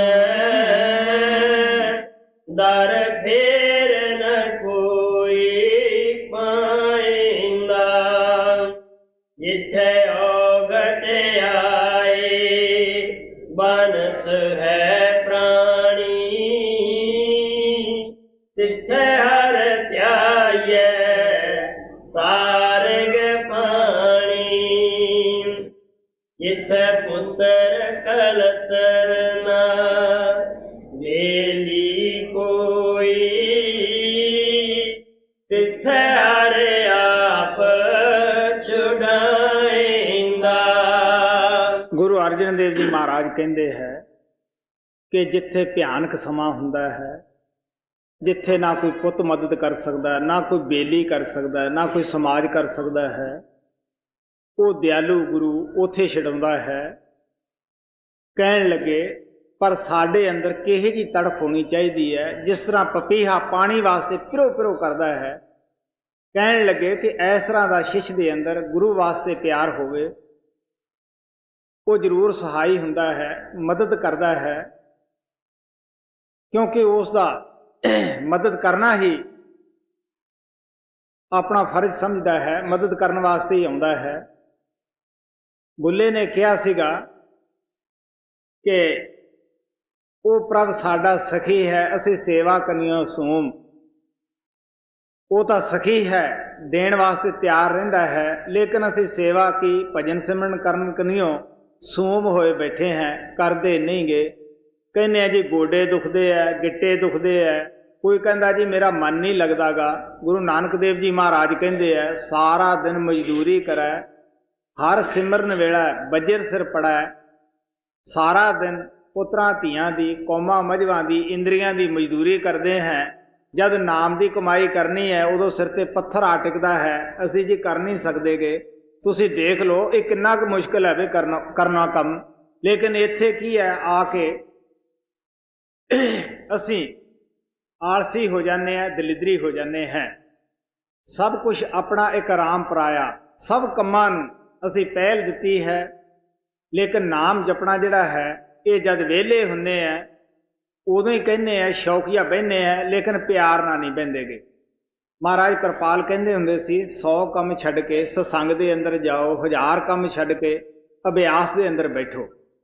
इस वास्ते आप कहते हैं सज्जन से ही आखिए जो चलद्यां नाल चलन, जिथे लेखा मंगीए तिथे कड़े दसन। कौन सज्जन है बई, कौन मित्र है जो दुखी वक्त कम आ जावे। इसे वास्ते गुरु अर्जन देव महाराज कहते हैं कि जिथे पुत कुलत्र बेली कोई भी समाज सहायता नहीं कर सकता, सतगुरु सूरमा उथे मदद करता है जी। जिथे पुत्र कलतर ना बेली कोई, तिथे हरे आप छुड़ाएगा। वड्डा साहेब आगम अथाह, क्यों मिलिए प्रभ वे परवाह। काट सिर जिस मार्ग पाए, तो विच संगत वासा पाएंदा। हुण आप पहला तो सवाल करते हैं कि वो परमात्मा वड्डा है, ਉਹਦਾ कोई था नहीं पा सकता, ਉਹ ਅਗੰਮ ਹੈ, ਉਸ ਨੂੰ ਕਿਸ ਤਰ੍ਹਾਂ ਮਿਲ ਸਕਦੇ ਹੈ। ਸੋ ਆਪ ਪਿਆਰ ਦੇ ਨਾਲ ਕਹਿੰਦੇ ਹੈ ਕਿ ਜਿਹਨੂੰ ਉਹ ਮਿਲਾਉਣਾ ਚਾਹੁੰਦਾ ਹੈ ਉਹਦਾ ਇੰਤਜ਼ਾਮ ਉਹ ਖੁਦ ਹੀ ਕਰਦਾ ਹੈ। ਉਹਦੀਆਂ ਜੋ ਦੁਨੀਆ ਦੇ ਬੰਧਨ ਹੈ ਉਹਨਾਂ ਨੂੰ ਕੰਮ ਕਰਕੇ ਸਭ ਤੋਂ ਪਹਿਲਾਂ ਸਾਧ ਸੰਗਤ ਦੇ ਵਿੱਚ ਲਿਆਉਂਦਾ ਹੈ। ਦੁਨੀਆ ਦੀ ਜੋ ਵੀ ਫਾਹੀ ਗਲ 'ਚ ਪਈ ਹੈ ਉਸ ਨੂੰ ਕੱਟ ਦਿੰਦਾ ਹੈ। ਉਹਦੇ ਅੰਦਰ ਨਾਮ ਦਾ ਬੀਜ, ਸਤਸੰਗ ਦਾ ਪਿਆਰ ਬਖਸ਼ ਦਿੰਦਾ ਹੈ। ਭਾਵੇਂ ਕਿਤਨਾ ਵੀ ਉਹਨੂੰ ਮੁਸ਼ਕਿਲ ਸਮਾਂ ਕਿਉਂ ਨਾ ਬੀਤੇ, ਉਹ ਸਤਸੰਗ ਨਹੀਂ ਛੱਡਦਾਗਾ, ਸਤਸੰਗ ਜ਼ਰੂਰ ਜਾਂਦਾ ਹੈ। ਰਾਜੇ ਹਰੀ ਚੰਦ ਦੀ ਰਾਣੀ ਸੀ, ਉਹਨੂੰ ਸਤਸੰਗ ਦਾ ਸ਼ੌਕ ਲੱਗਿਆ, ਬਿਰੇ ਔਰ ਤੜਫ ਲੱਗੀ। ਲੋਕਾਂ ਨੇ ਉਹਦੀ ਨਿੰਦਿਆ ਕੀਤੀ ਉਹਦੇ ਪਤੀ ਕੋਲੇ ਕਿ ਦੇਖੋ ਜੀ, ਇੱਕ ਰਾਣੀ ਹੋ ਕੇ, ਕਿਉਂਕਿ ਉਹ ਵਕਤ ਐਸੇ ਸਨ ਕਿ ਰਾਣੀਆਂ ਪਰਦੇ ਅੰਦਰ ਰਹਿੰਦੀਆਂ ਸਨ, ਇਹ ਸਾਧੂਆਂ ਮਗਰ ਫਿਰਦੀ ਹੈ। ਉੱਥੇ ਹਰ ਕੌਮ ਦੇ ਆਦਮੀ ਇਕੱਠੇ ਹੁੰਦੇ ਹੈ, ਜਿੱਥੇ ਜਾ ਕੇ ਸ਼ਬਦ ਬੋਲਦੀ ਹੈ, ਕੀਰਤਨ ਕਰਦੀ ਹੈ। ਤੁਹਾਨੂੰ ਪਤਾ ਹੀ ਹੈ, ਬੇਸ਼ੱਕ ਬੰਦੇ ਦੇ ਦਿਲ ਅੰਦਰ ਪੂਰਾ ਵਿਸ਼ਵਾਸ ਵੀ ਹੋਵੇ ਕਿ ਮੇਰੀ ਔਰਤ ਸੱਚੀ ਸੁੱਚੀ ਹੈ, ਫਿਰ ਵੀ ਲੋਕ ਲਾਜ ਤੋਂ ਡਰਦਾ ਇਨਸਾਨ ਉਸ ਨੂੰ ਉਧਰੋਂ ਜਾਣੋਂ ਰੋਕ ਦਿੰਦਾ ਹੈ। ਰਾਜੇ ਨੇ ਉਸ ਨੂੰ ਕਿਹਾ ਕਿ ਤੂੰ ਸਤਸੰਗ ਅੰਦਰ ਨਹੀਂ ਜਾਣਾਗਾ। ਉਹ ਕਹਿੰਦੀ ਅੱਛਾ। ਉਸ ਨੇ ਉਸ ਦੀ ਸੇਵਾ ਬੜੀ ਜਲਦੀ ਕਰਨੀ ਸ਼ੁਰੂ ਕੀਤੀ ਵੀ ਇਸ ਦੇਹਾਂ ਸੌਂ ਜਾਵੇ, ਮੇਰਾ ਸਤਸੰਗ ਦਾ ਵਕਤ ਨਾ ਜਾਵੇ। ਉਸ ਨੇ ਖਾਣਾ ਖਵਾਇਆ, ਉਸ ਦੀਆਂ ਕੁੱਟੀ ਕੀਤੀ, ਸਾਰਾ ਕੁਝ ਕੀਤਾ। ਆਖਰ ਰਾਜਾ ਸੌਂ ਗਿਆ, ਆਰਾਮ ਆਇਆ ਸਰੀਰ ਨੂੰ। ਉਹ ਚੁੱਪ ਕਰਕੇ ਉਸ ਤੋਂ ਸਤਸੰਗ ਦੇ ਅੰਦਰ ਪਹੁੰਚ ਗਈ। ਪਿੱਛੋਂ ਰਾਜੇ ਨੂੰ ਜਾਗ ਆਈ, ਜਦ ਰਾਣੀ ਨਾ ਦੇਖੀ ਮਨ ਵਿੱਚ ਬੜੀ ਹੈਰਾਨੀ ਵਰਤੀ ਕਿ ਰਾਣੀ ਕਿੱਥੇ ਚਲੀ ਗਈ ਹੈ। ਆਖਰ ਉਸਨੇ ਪੈੜ ਲੈ ਕੇ ਜਿੱਥੇ ਲੋਕ ਰੋਜ਼ ਕਹਿੰਦੇ ਸੀ ਜਾਂਦੀ ਹੈ, ਉੱਥੇ ਰਾਜਾ ਪਹੁੰਚ ਗਿਆ। ਰਾਜੇ ਨੇ ਕਿਹਾ ਮੈਂ ਇੱਥੇ ਕੁਝ ਕਿਹਾ ਤਾਂ ਲੋਕਾਂ ਨੂੰ ਪਤਾ ਲੱਗੇਗਾ ਕਿ ਰਾਜਾ ਆਇਆ ਸੀ। ਉੱਥੋਂ ਚੁੱਪ ਕਰਕੇ ਉਸ ਰਾਣੀ ਦੀ ਖੁੜਾਮ ਚੁੱਕ ਲਿਆਇਆ। ਤੜਕੇ ਰਾਣੀ ਨੂੰ ਪੁੱਛਣ ਲੱਗਿਆ, ਤੂੰ ਕਹਿੰਦੀ ਸੀ ਮੈਂ ਕਦੇ ਗਈ ਨਹੀਂ, ਤੂੰ ਰਾਤ ਗਈ ਸੈਂ? ਉਹ ਕਹਿੰਦੀ ਮੈਂ ਬਿਲਕੁਲ ਨਹੀਂ ਗਈ, ਮੈਂ ਤੁਹਾਡੇ ਕੋਲੇ ਪਈ ਸੈਂ। ਉਹ ਕਹਿਣ ਲੱਗਿਆ ਤੇਰੀ ਖੁੜਾਮ ਕਿੱਥੇ ਹੈ? ਉਹ ਕਹਿਣ ਲੱਗੀ ਮੇਰੇ ਕੋਲੇ ਹੈ। ਕਿਉਂਕਿ ਜਦੋਂ ਖੁੜਾਮ ਚੁੱਕ ਕੇ ਲਿਆਈ ਸੀ, ਸੰਗਤ ਨੇ ਮਿਲ ਕੇ ਅਰਦਾਸ ਕੀਤੀ ਕਿ ਇਹ ਖੁੜਾਮ ਇਸ ਦੀ ਬਣ ਜਾਵੇ ਤਾਂ ਹੀ ਇਹਦੀ ਇੱਜ਼ਤ ਰਹਿ ਸਕਦੀ ਹੈ। ਉਸੇ ਖੁੜਾਮ ਪ੍ਰਮਾਤਮਾ ਨੇ ਉਹਦੇ ਅੱਗੇ ਤੁਰਦੀ ਤੇ ਰੱਖ ਦਿੱਤੀ।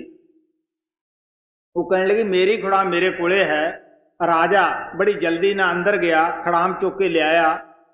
ਉਹ ਕਹਿਣ ਲੱਗੀ ਪਤਾ ਨਹੀਂ ਤੁਸੀਂ ਕਿੱਥੋਂ ਲਿਆਂਦੀ ਹੈ, ਪਰ ਮੇਰੀ ਤਾਂ ਮੇਰੇ ਕੋਲੇ ਹੈ। ਰਾਜਾ ਬੜਾ ਪਛਤਾਇਆ, ਕਹਿਣ ਲੱਗਾ ਇਹ ਖੁੜਾਮ ਹੈ ਚੋਜ ਵਡਾਣੀ, ਇਹ ਤਾਂ ਕੋਈ ਚੋਜ ਹੀ ਹੈ। ਸੋ ਇਸ ਵਾਸਤੇ ਜਿਨ੍ਹਾਂ ਨੂੰ ਨਸ਼ਾ ਆ ਗਿਆ ਸਤਸੰਗ ਦਾ, ਉਹ ਨਹੀਂ ਛੱਡਦੇਗੇ, ਵੇਲੇ ਕੁ ਵੀ ਜਾ ਕਰਦੇ ਹੈ। ਸੈਣ ਨਾਈ ਸੀ, ਉਹ ਰਾਜੇ ਅਕਬਰ ਦਾ ਨਾਈ ਸੀ, ਅੱਛੀ ਮਾਲਸ਼ ਕਰਦਾ ਸੀ। ਇੱਕ ਦਿਨ ਸੰਗਤ ਦੇ ਵਿੱਚ ਬੈਠਾ, ਖਿਆਲ ਸ਼ਬਦ ਦੇ ਨਾਲ ਜੁੜ ਗਿਆ, ਉੱਥੇ ਹੀ ਬੈਠਾ ਰਿਹਾ। ਰਾਜੇ ਦੀ ਮਾਲਸ਼ ਕਰਨ ਵਾਸਤੇ ਨਾ ਗਿਆ। ਪਰਮਾਤਮਾ ਨੇ ਖੁਦ ਉਸ ਦਾ ਰੂਪ ਧਾਰ ਕੇ ਜਾ ਕੇ ਅਕਬਰ ਬਾਦਸ਼ਾਹ ਦੀ ਮਾਲਸ਼ ਕੀਤੀ। ਉਹ ਬੜਾ ਖੁਸ਼ ਹੋਇਆ। ਜਦ ਕਿਤੇ ਖਿਆਲ ਸਤਸੰਗ ਸਮਾਪਤ ਹੋਇਆ, ਆਇਆ ਦਿਲ 'ਚ ਖਿਆਲ ਆਇਆ ਕਿ ਬਾਦਸ਼ਾਹ ਪਤਾ ਨਹੀਂ ਕੀ ਕਹੇਗਾ, ਕਿਉਂਕਿ ਜਿਹੜੇ ਨਾਮ ਦੀ ਕਮਾਈ ਕਰਨ ਵਾਲੇ ਹੈ ਉਹ ਆਪਣੀ ਡਿਊਟੀ ਤੋਂ ਵੀ ਕੁਤਾਹੀ ਨਹੀਂ ਕਰਦੇਗੇ। ਉਹਨੇ ਸੋਚਿਆ ਪਤਾ ਨਹੀਂ ਕੀ ਕਹੇਗਾ ਅੱਜ ਰਾਜਾ, ਬੜਾ ਬੁਰੀ ਗੱਲ ਹੈ। ਕੰਮਦਾ ਗਿਆ ਕਿ ਬਾਦਸ਼ਾਹ ਸਲਾਮਤ, ਮੈਂ ਰਾਤ ਤੁਹਾਡੀ ਸੇਵਾ ਨਹੀਂ ਕਰ ਸਕਿਆ, ਮੈਂ ਮਾਫੀ ਮੰਗਦਾ ਹੈ। ਉਹ ਕਹਿਣ ਲੱਗਿਆ ਉਹ ਸੈਣ, ਤੂੰ ਮੈਨੂੰ ਧੋਖਾ ਦਿੰਦਾ ਹੈ। ਰਾਤ ਤਾਂ ਤੂੰ ਮੇਰੀ ਇੰਨੀ ਚੰਗੀ ਮਾਲਸ਼ ਕੀਤੀ ਔਰ ਇੰਨਾ ਸੁੱਖ ਦਿੱਤਾ ਕਿ ਮੈਨੂੰ ਜਾਗ ਹੀ ਹੁਣ ਆਈ ਹੈ। ਅਖੀਰ ਉਹਨੇ ਥੋੜਾ ਬਹੁਤਾ ਕਿਹਾ ਕਿ ਨਹੀਂ ਜੀ ਨਹੀਂ, ਜਿਹੜਾ ਘਰ ਦੇ ਵਿੱਚ ਨੌਕਰ ਹੁੰਦਾ ਹੈ, ਸਿਆਣਿਆਂ ਬੰਦਿਆਂ ਨੂੰ ਪਤਾ ਹੀ ਹੁੰਦਾ ਹੈ ਕਿ ਚੰਗਾ ਹੈ ਜਾਂ ਮੰਦਾ ਹੈ। ਅਕਬਰ ਨੇ ਕਈ ਦਫਾ ਪਹਿਲਾਂ ਵੀ ਉਸ ਦੀਆਂ ਐਸੀਆਂ ਗੱਲਾਂ ਸੁਣੀਆਂ ਸਨ। ਆਖਰ ਅਕਬਰ ਨੇ ਉਸ ਤੋਂ ਨਾਮ ਪ੍ਰਾਪਤ ਕੀਤਾ ਔਰ ਆਪਣਾ ਜੀਵਨ ਮਾਲਕ ਦੀ ਭਗਤੀ ਵਿੱਚ ਲਾਉਂਦਾ ਰਿਹਾ। ਇਸ ਵਾਸਤੇ ਮਹਾਤਮਾ ਸਾਨੂੰ ਪਿਆਰ ਦੇ ਨਾਲ ਸਮਝਾਉਂਦੇ ਆ ਕਿ ਜਿਨ੍ਹਾਂ ਨੂੰ ਸਤਸੰਗ ਦਾ ਰਸ ਆ ਗਿਆ ਉਹ ਸਤਸੰਗ ਨਹੀਂ ਛੱਡਦੇਗੇ, ਭਾਵੇਂ ਉਹਨਾਂ ਦਾ ਕਿਤਨਾ ਵੀ ਦੁਨਿਆਵੀ ਕੰਮ ਕਿਉਂ ਨਾ ਪਿਆ ਹੋਵੇ। ਤੋ ਆਪ ਕਹਿੰਦੇ ਆ ਜਿਨ੍ਹਾਂ ਨੂੰ ਪਰਮਾਤਮਾ ਬਖਸ਼ਣਾ ਚਾਹੁੰਦਾ ਹੈ, ਸਭ ਤੋਂ ਪਹਿਲਾਂ ਉਹਨਾਂ ਨੂੰ ਸਤਸੰਗ ਦੇ ਵਿੱਚ ਲਿਆਉਂਦਾ ਹੈ। ਜਿਸ ਤਰ੍ਹਾਂ ਜਦੋਂ ਬਾਰਿਸ਼ ਹੋਣੀ ਹੁੰਦੀ ਹੈ, ਅਸਮਾਨ ਵਿੱਚ ਬੱਦਲ ਆ ਜਾਂਦੇ ਹੈ, ਸਭ ਨੂੰ ਆਸ ਵੱਧ ਜਾਂਦੀ ਹੈ। ਇਸੇ ਤਰ੍ਹਾਂ ਜਦੋਂ ਅਸੀਂ ਸਤਸੰਗ ਦੇ ਵਿੱਚ ਆਉਂਦੇ ਹਾਂ, ਮਹਾਤਮਾ ਸਾਡੇ ਅੰਦਰ ਸ਼ੌਕ ਬਿਰੇ ਤੜਫ ਪੈਦਾ ਕਰ ਦਿੰਦੇ ਹੈ, ਅਸੀਂ ਨਾਮ ਜਪਣ ਲੱਗ ਜਾਂਦੇ ਹਾਂ। ਸੰਗਤ ਦੇ ਵਿੱਚ ਆ ਕੇ ਸਾਡਾ ਮਨ ਠਹਿਰਨਾ ਸ਼ੁਰੂ ਹੋ ਜਾਂਦਾ ਹੈ। ਤੋ ਇਸ ਵਾਸਤੇ ਆਪ ਨੇ ਸਤਸੰਗ ਦੀ ਮਹਿਮਾ ਕਰੀ ਹੈ ਕਿ ਉਹਨੂੰ ਸਭ ਤੋਂ ਪਹਿਲਾਂ ਸਤਸੰਗ ਬਖਸ਼ਦਾ ਹੈ ਜੀ। ਪਾਠ ਸਿਲਕ ਜਿਸ ਮਾਰਗ ਪਾਏ, ਸੋ ਵਿੱਚ ਸੰਗਤ ਵਾਸਾ ਪਾਇੰਦਾ। ਹੁਕਮ ਬੂਝੈ ਸੋ ਸੇਵਕ ਕਰੀਐ, ਬੁਰਾ ਭਲਾ ਦੋਏ ਸਮਸਰ ਸਹੀਐ। ਹਉਮੈ ਜਾਏ ਤਾਂ ਏਕੋ ਬੂਝੈ, ਸੋ ਗੁਰਮੁਖ ਸਹਿਜ ਸਮਾਇੰਦਾ। ਹਰ ਕੇ ਭਗਤ ਸਦਾ ਸੁਖ ਵਾਸੀ, ਬਾਲ ਸੁਭਾਏ ਅਤੀਤ ਉਦਾਸੀ। ਅਨੇਕ ਰੰਗ ਕਰਹਿ ਬਹੁ ਭਾਂਤੀ, ਜਿਉ ਪਿਤਾ ਪੂਤ ਲਾਡਾਇੰਦਾ। ਅਗਮ ਅਗੋਚਰ ਕੀਮਤ ਨਹੀਂ ਪਾਈ, ਤਾਂ ਮਿਲੀਐ ਜਾਂ ਲੈ ਮਿਲਾਈ। ਗੁਰਮੁਖ ਪ੍ਰਗਟ ਭਇਆ ਤਿਨ ਜਨ ਕੋ, ਜਿਨ ਤੁਰ ਮਸਤਕ ਲਿਖ ਲਿਖਾਇੰਦਾ। ਤੂੰ ਆਪੇ ਕਰਤਾ ਕਾਰਣ ਕਰਣਾ, ਰਿਸ਼ਟ ਉਪਾਏ ਧਰੀ ਸਭ ਤਰਣਾ। ਜਨ ਨਾਨਕ